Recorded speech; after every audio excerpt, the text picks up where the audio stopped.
ഏകദന്തം മഹാകായം തപ്തകാഞ്ചനസന്നിഭം ലംബോദരം വിശാലാക്ഷം വന്ദേഹം ഗണനായകം.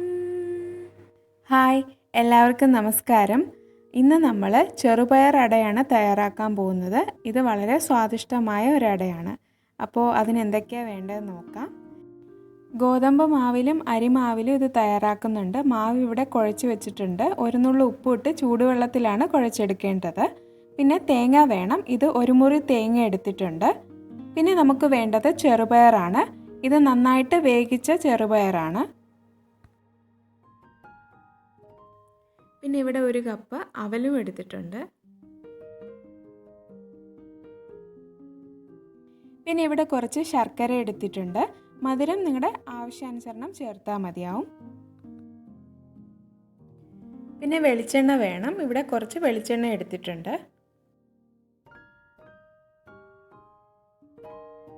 അപ്പോൾ ആദ്യം നമുക്ക് ഇതൊന്ന് മിക്സ് ചെയ്തെടുക്കണം. അതിനായിട്ട് എടുത്തു വച്ചിരിക്കുന്ന പാത്രത്തിലേക്ക് നമ്മുടെ ഈ വേവിച്ച് വെച്ചിരിക്കുന്ന ചെറുപയറും അതുപോലെ തന്നെ ശർക്കരയും തേങ്ങയും അവലും കൂടെ ചേർത്ത് നന്നായിട്ട് യോജിപ്പിച്ചെടുക്കാം.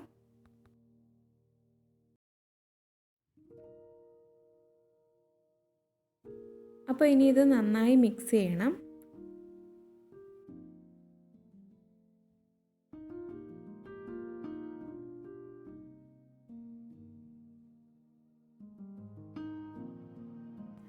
അപ്പോൾ നമ്മളിത് മിക്സ് ചെയ്ത് എടുത്തിട്ടുണ്ട്. അപ്പോൾ ഇനി നമുക്ക് നമ്മുടെ വേവിക്കാനുള്ളത് തയ്യാറാക്കിയെടുക്കാം. അപ്പോൾ അതിനായിട്ട് വേകാൻ ആവശ്യമായിട്ടുള്ള വെള്ളം ചേർത്തതിന് ശേഷം ഇവിടെ 2 കപ്പ് വെള്ളം ചേർത്തിട്ടുണ്ട്. അതിനുശേഷം ഒരു വളയം വെച്ചതിന് ശേഷം ഒരു പാത്രം വെച്ച് കൊടുക്കാം. ആ പാത്രത്തിലേക്ക് നമ്മൾ കുറച്ച് എണ്ണയും കൂടെ പുരട്ടി വെച്ചിട്ടുണ്ടായിരുന്നു. അപ്പോൾ അത് അവിടെ ഇരിക്കട്ടെ. അപ്പോൾ ഇനി നമുക്കിത് പരത്തിയെടുക്കാം. അപ്പോൾ അതിനായിട്ട് ഇവിടെ പ്ലാസ്റ്റിക് കവറിലാണ് നമ്മൾ ചെയ്തെടുക്കുന്നത്. സാധാരണയായിട്ട് ഇത് ഇലയിലാണ് ഇത് തയ്യാറാക്കുന്നത്. അപ്പോൾ ഇല ഇവിടെ കിട്ടിയിട്ടില്ല. അപ്പോൾ ഇല കിട്ടാത്തത് കൊണ്ട് ഇതേ രീതിയിലൊന്ന് തയ്യാറാക്കിയാലും മതി.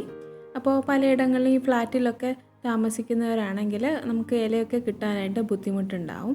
അപ്പോൾ അതുകൊണ്ട് നമുക്ക് ഇതുപോലെ തന്നെ ഒരു പ്ലാസ്റ്റിക് കവറിൽ ഇങ്ങനെ ജസ്റ്റ് ഒന്ന് എണ്ണ പുരട്ടിയതിന് ശേഷം ഒന്ന് പരത്തി കൊടുക്കാം.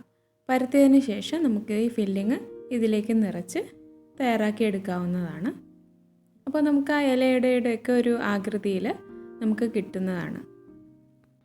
ഇലയടയുടെ ഷേപ്പ് കിട്ടുന്നതിന് വേണ്ടിയിട്ടാണ് നമ്മളിങ്ങനെ ചെയ്യുന്നത്.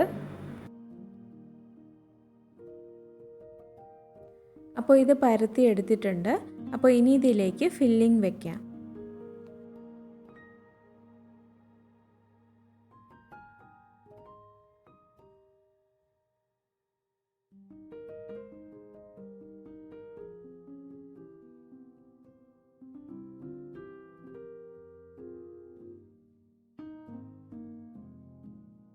അപ്പോൾ ഇനി ഇത് മടക്കാം. മടക്കിയതിന് ശേഷം ഈ സൈഡൊക്കെ ഒന്ന് പ്രസ് ചെയ്ത് കൊടുക്കണം.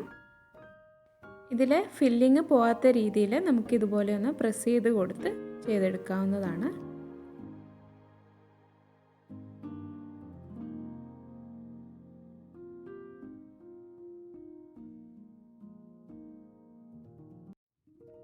അപ്പോൾ ഇനി ഇത് പ്ലാസ്റ്റിക് കവറിൽ നിന്നും മാറ്റി നമുക്ക് പാത്രത്തിലേക്ക് വേവിക്കാൻ വെക്കുന്ന പാത്രത്തിലേക്ക് വെക്കാം.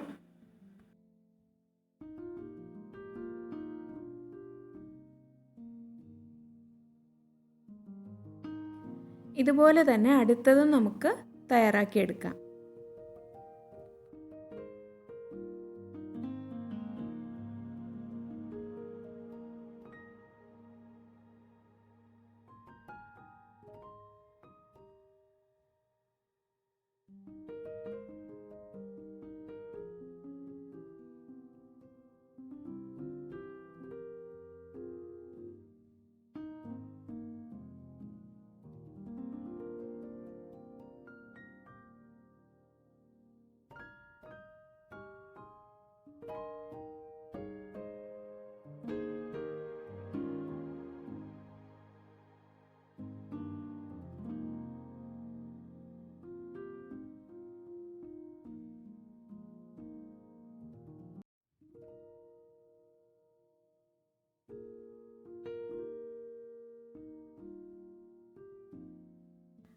അപ്പോൾ ഇനി കുഴച്ച് വെച്ചിരിക്കുന്ന ഗോതമ്പ് മാവും ഇതേ രീതിയിൽ തന്നെ ഒന്ന് പരത്തിയെടുത്ത് ഫില്ല് ചെയ്തെടുക്കാം. ഇത് ഇഷ്ടത്തിനനുസരിച്ചുള്ള വലിപ്പത്തിൽ എടുക്കാവുന്നതാണ്. അപ്പോൾ ഞങ്ങൾ കുറച്ച് വലുതായിട്ടാണ് ഇത് ചെയ്യുന്നത്. അപ്പോൾ അതുകൊണ്ടാണ് ആ ഒരു പാത്രത്തിൽ ചെയ്തെടുക്കുന്നത്. അപ്പോൾ അല്ലാന്നുണ്ടെങ്കിൽ ചെറുതായിട്ട് ചെയ്യുന്നുണ്ടെങ്കിൽ ഇഡ്ഡലി പാത്രത്തിൽ തന്നെ ഇതേപോലെ തന്നെ ചെയ്തെടുക്കാവുന്നതാണ്.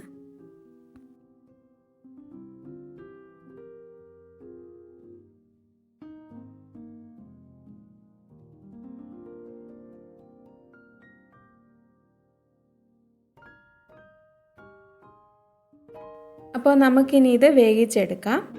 ഇത് മാവ് പരസ്പരം ഒട്ടിപ്പിടിക്കാതിരിക്കാനായിട്ട് കുറച്ച് വെളിച്ചെണ്ണ കൂടെ മാവിൻ്റെ പുറത്ത് പുരട്ടി കൊടുത്തിട്ടുണ്ടായിരുന്നു. ഇനി ഇത് മൂടി വെച്ച് വേവിച്ചെടുക്കാം. ഒരു 10 മിനിറ്റ് മതിയാവും. അപ്പോൾ നമ്മുടെ സ്വാദിഷ്ടമായ ചെറുപയർ അട തയ്യാറായിട്ടുണ്ട്. ഇത് നല്ല രുചികരമായ ഒരു അടയാണ്.